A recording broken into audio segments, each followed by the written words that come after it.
Namaste and welcome. My name is Vege from Healing with Ayurveda, and today we're going to do a really simple one pot lentil soup.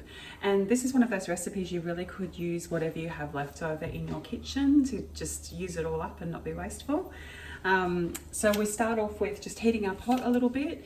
If you wanted garlic and onion, now would be the time to add maybe a tablespoon of oil and just simmer that a little bit to brown it.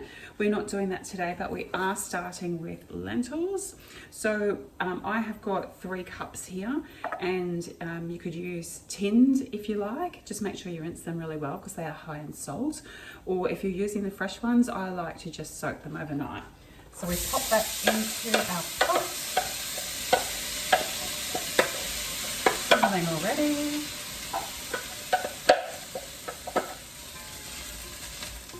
And this is one of those ones, it's very quick to make.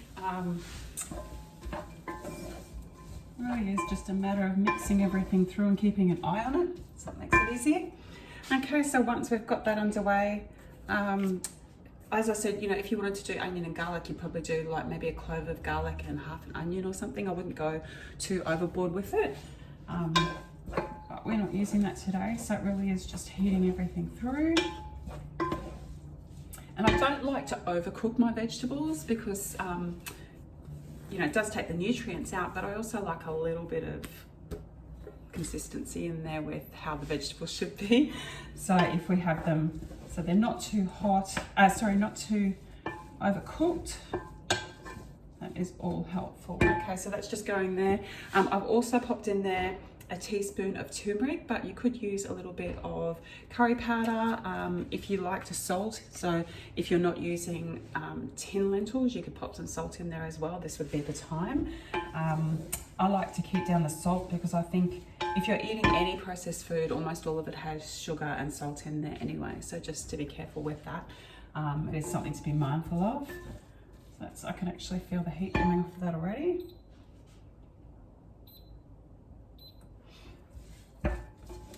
Okay, while that's sitting there, we're going to pop in our veggie stock.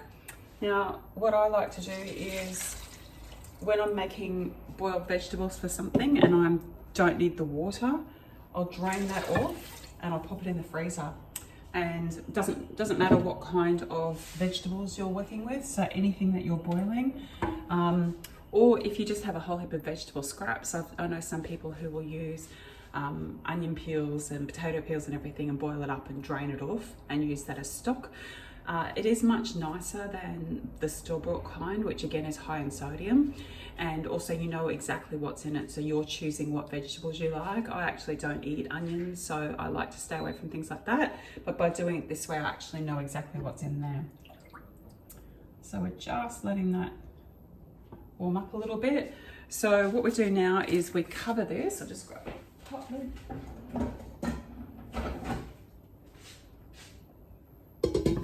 Cover that and let it cook for a little bit. So while we're waiting for that, I just wanted to talk a little bit about your mood while you're cooking, especially for others. So last time we talked about, if you like to offer your food after you've made it, or if you say grace or whatever it is that you like to do.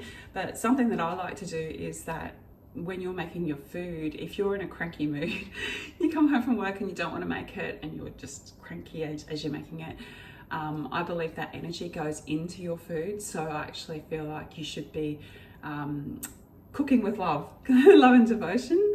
And that could include, you might like to have some music on that you like. It could be a little bit of kirtan, it could be a bit of, if you like opera, whatever it is that you like, just something that makes you happy while you're making it. I really feel that energy flows through.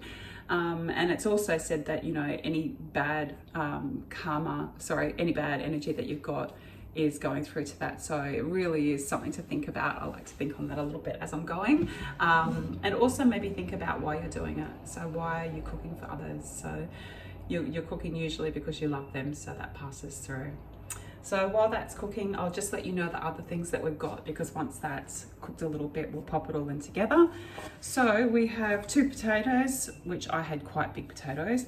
But again, this is one of those recipes you really could use whatever you have, but potatoes are a staple. I would usually put in some carrots. I didn't have any today, but it's all right. I also have a couple of tomatoes, a couple of small ones. It doesn't matter what kind, you're really just cooking them down. It does put a little bit of flavour in, but honestly, once it's been in there for a while, you don't actually see too much of the tomato. Good one to sneak in for the kids. And then I had a massive head of broccoli, so I've chopped that up. Don't forget to use the stalk as well. So a lot of people I know will just chop off the little flower at the ends and forget about the stalk, but chop it all up. You know, food's very expensive and it's very wasteful if we just pop that all out. So I use the whole lot. And then the other thing I like is some corn. I had some corn left over, so always good to use that. You just cut it off the cob, or I guess you could use tin, but just make sure you rinse it really well. And the other thing I like, but I didn't have any of today, is spinach as well. So I use spinach in smoothies and things like that, as well as salads. But sometimes, you know, you can only get the big bag and you just can't use it all. So rather than let it go to waste, I'll pop it in a Glad bag or a Tupperware container and pop it in the freezer. And while it won't be good for salads by the time you defrost it, it is good for things like this, and it cooks down really well. So you might take, you know, a couple of really good handfuls, but by the time it cooks down, it's really not very much at all, but it is very good for you, high in iron and everything as well. So really is a good idea. So we've cooked our stock for a little bit now. Usually it would be a bit longer, but just to show you the process.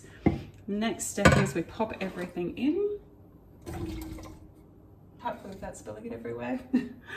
So that was our potatoes, our tomato. I just pop it all in at the same time. I mean, you could do, you know, your potato and let it cook for a little bit, potato and carrot, and then come back and put your broccoli and corn in. But in real life, by the time you get home from work, you're not going to be back and forwards popping things in. So that was the potato, the tomato, the broccoli, and the corn.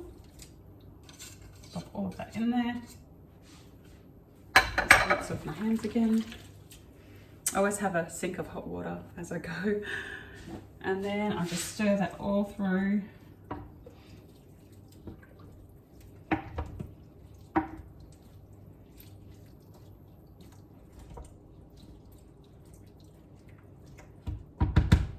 I actually like this all year round, but it is a really good one as coming into winter, as it is here at the moment.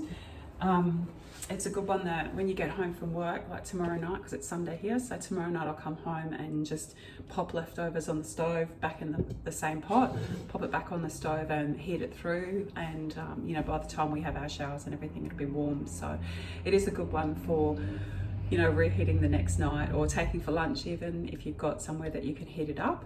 And always, you know, easy to find the ingredients that you want to go with it. Lentils is my staple, but I guess, you know, you could choose other things as well, and really whatever vegetables you have left over. So it is actually a good one to do at end of week, when, you know, just before you go shopping and you're looking to use up the last of your vegetables, you may as well use them, and this is a good one to use it on.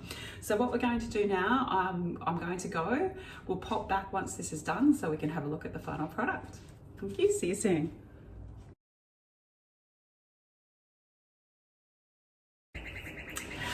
Welcome back. We have finished cooking now. So I left it for about 15 minutes.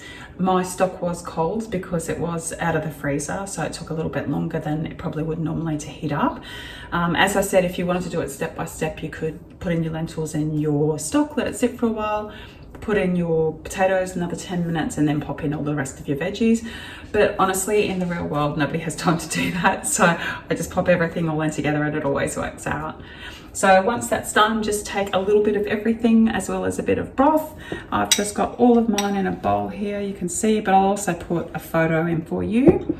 And as I said, you know, just great. It's just easy. It's great to use the leftovers, so less waste. Everything's so expensive at the moment as it is. So I'd really love to hear what you think and what vegetables you use to put in there, so that maybe we can give each other ideas. Thank you very much for bearing with me, and I look forward to hearing how you went. Namaste.